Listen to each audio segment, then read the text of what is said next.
Whoever you meet, make them your friends, because you don't know who they might turn out to be. So right now, don't just sit. Even if you don't like someone's perfume, even if they don't smell nice or they forgot to shower, say hello with a smile. You just never know. Because here I am. Sheba, how many years ago was that when I met you, by the way? When your car was 5 years ago? 5 years ago, I don't remember how honest, but here we are in a public place, and she had the powers to even tell you, don't call that Jack. But here I am, just make friends, just treat people well. The other third thing that he taught me, which I found very useful, is one time I scored 86% and I was number 1 in English. In those days, you could be number 1 at 86%. So he bought for me Chindazi. He said, son, well done. He was speaking in Onyankore. Let me first say it in Onyankore, then I will interpret. He said, mwana wanje Chindazi nchichi. Give a record. 86%. Then he said, after one paisa, hato urundo gundi ni nyendo yebuze, ikumi nina zikazankai. So this is what it means for some of you who don't understand Chinese. After scoring 86%, he bought for me half a cake to celebrate my success. And there is a principle in that, to celebrate people's success, not only talking about when things have failed. He said, son, well done, but next time ask yourself, where did the 14% go?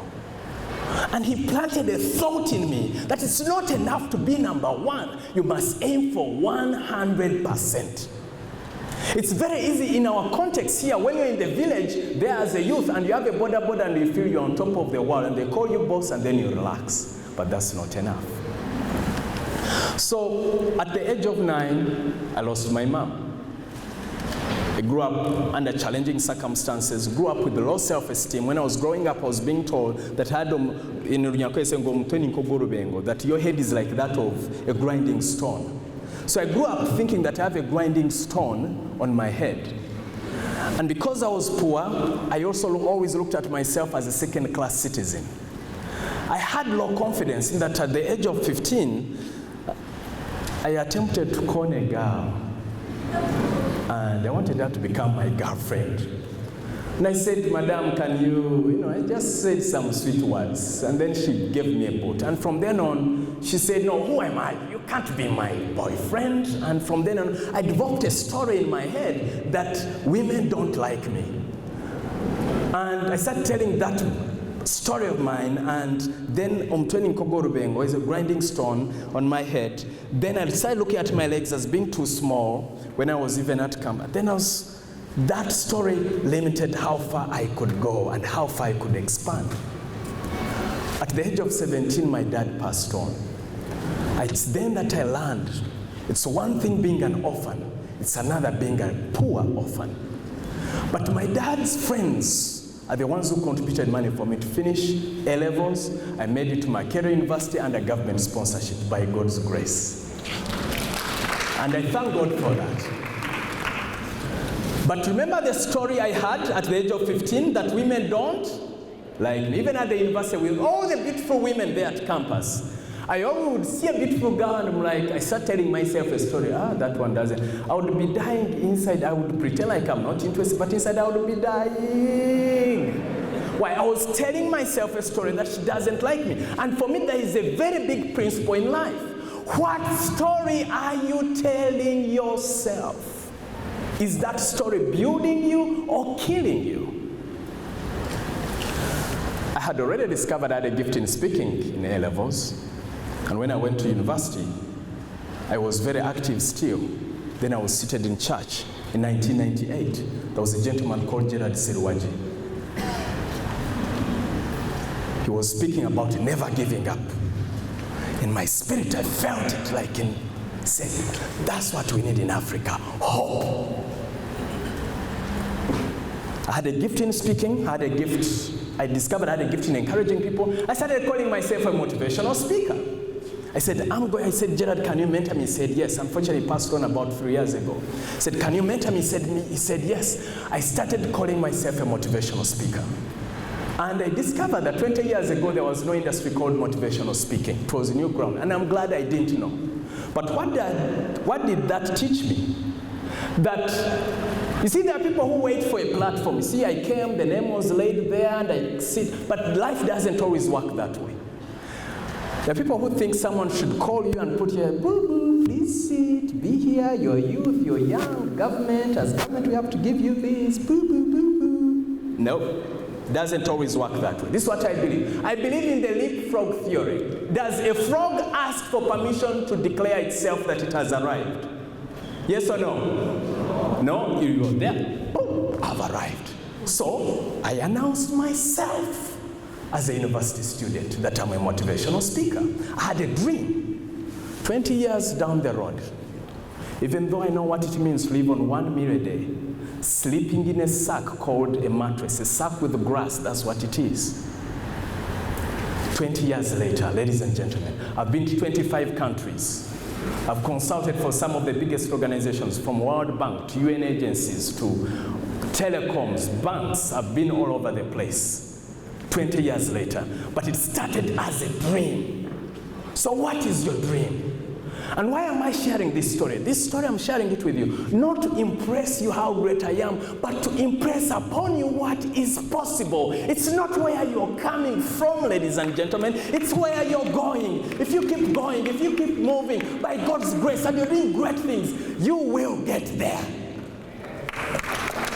And if you can't clap for that, I don't know what else you would clap for.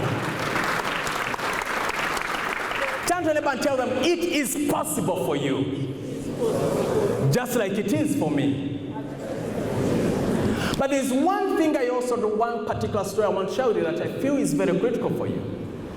At the age of 29, I thought I had it all. I'd published 4 books already. I had a DVD set that I was selling.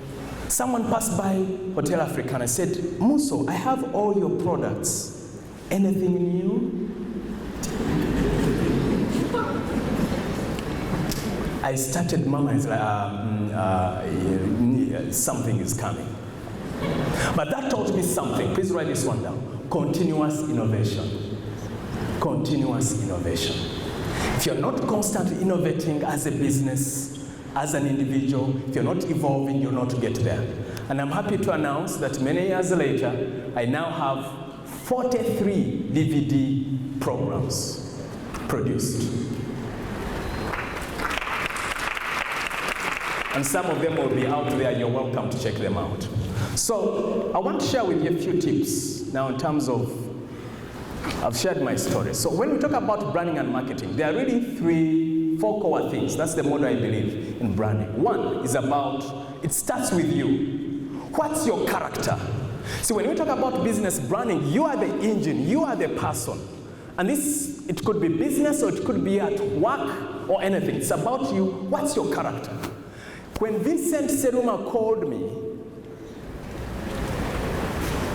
he knew Ethan would be here. When someone calls you, are you reliable? Are you trustworthy, for example?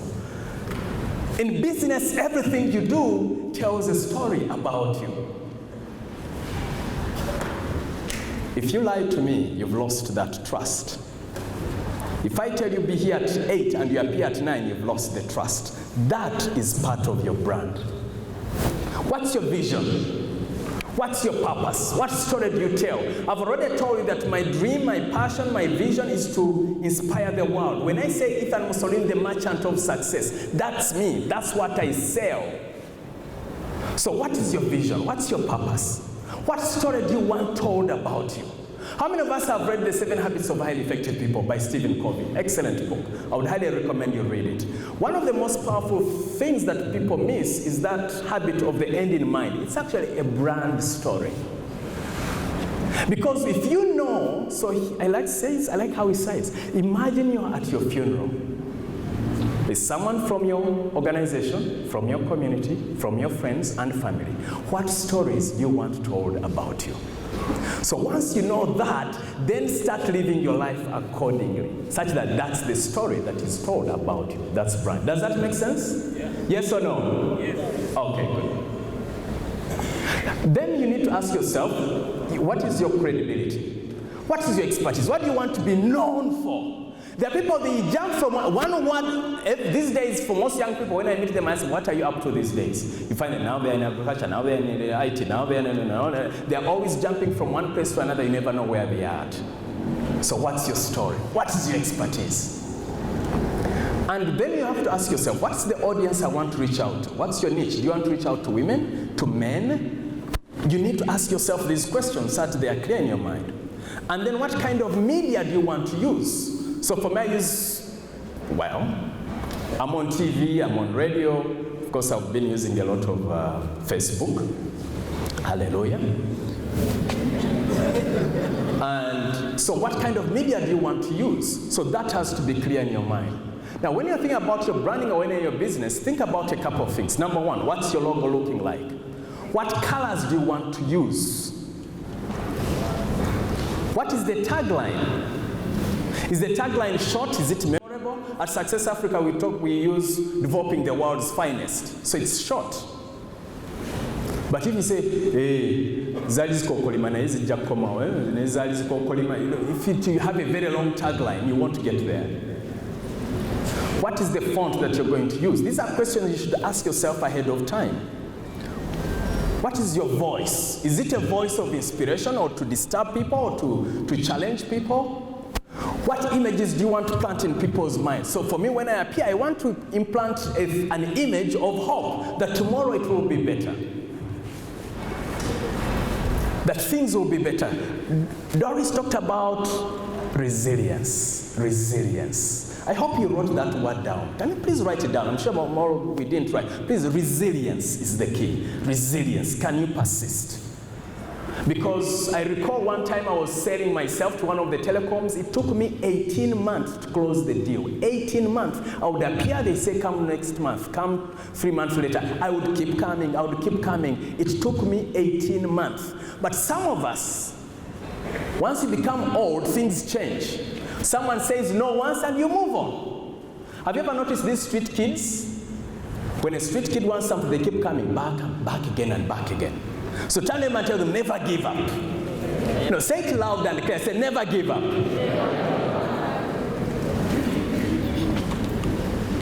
These are some branding mistakes. You underestimate the power of branding, mixed branding guidelines, overcomplicating the brand. Make it simple. Okay. Now, I want to, as we come towards the conclusion, because I know I have very little time. So if we talk about success mindset, what are some of the core things? Number one, thought. Thought. What are you thinking about? When I was starting out in business, I had a couple of thoughts running through my mind. And one of those was, I am young, I am poor. Who will listen to me as a motivational speaker? Until I had to change that and say, you know what? Who cares? I shall speak. No matter what. So those thoughts you run through your mind are going to affect your mindset. When I was 26, before my first book came out, I started telling myself, but I'm not a professor. I don't have a PhD. Who will read my book? Who will read my book? Until I had to replace that thought. And that held me back for years, until for over a year I was battling with that thought. Until when I said, who says there is a law that thou must have a PhD to publish a book? So you have to be careful about the rules, the mindsets you have in your mind, in your head that you're running, because they will hold you back. Then I said, as we speak, my books have sold thousands and thousands of copies by changing the thoughts in my head. Thank you. The second piece of the mindset is your speech. What are you talking about? In Uganda, there is a saying, "Bolulimi lutonzi." Yesterday, a lady came to my office. She was coming there for counseling. I said, your spirits are low. She said, you see, you don't understand. There's a lot going on. I don't have a job. The life is bad. The economy is bad. Things are bad. So I started telling her about visualizing nice things. She said, no. You don't understand, Ethan. The reality is really, really very bad. Things are horrible. What are you telling? Maybe I'll think, I'll say positive things later. I say, no, you have to start today. You have to become your own prophet. The challenge is in Uganda, we wait for some prophet to come on to us and declare positive things. Every morning you have to appear in the mirror and declare positive things and say, today will be a great day. Today will be a fantastic day. Today things will happen. The money will come to me. The right people will come to me. The right opportunities will come to me. Opportunities are coming to me. When you say positive things, your energy changes. Even the smile changes. I always tell people, never mention that you're broke. Say, I'm looking for financial opportunities to expand my world. Because the moment you say, I am broke, you are blocking your mind. You're declaring poverty. And no one wants, and have you ever noticed you can smell poverty from a mile away? So I usually tell people, even when you don't have money, dress nice. If you don't have a perfume, you look for a perfumed soap and, shower it and make sure you look good and smell good and look good. When you do that and you're looking good, then opportunities start coming to you. What are you declaring? Turn them and tell them, prophesy positivity about your life. So, Doris, I'm not part of that team that always talks about the economy is bad. The question is, what is your personal economy saying? Because they tell us that capital is about the mind. What's in your mind? The word capital, Solomon capitas or caput, which means mind, the head. So what is your mind saying? And then the third thing is, which I hinted on earlier, is the story. What story are you telling yourself? You have to start creating a new movie, a new story. You know what? I see my life being this. I see my life doing this. And then lastly, it's about the environment. What's the environment?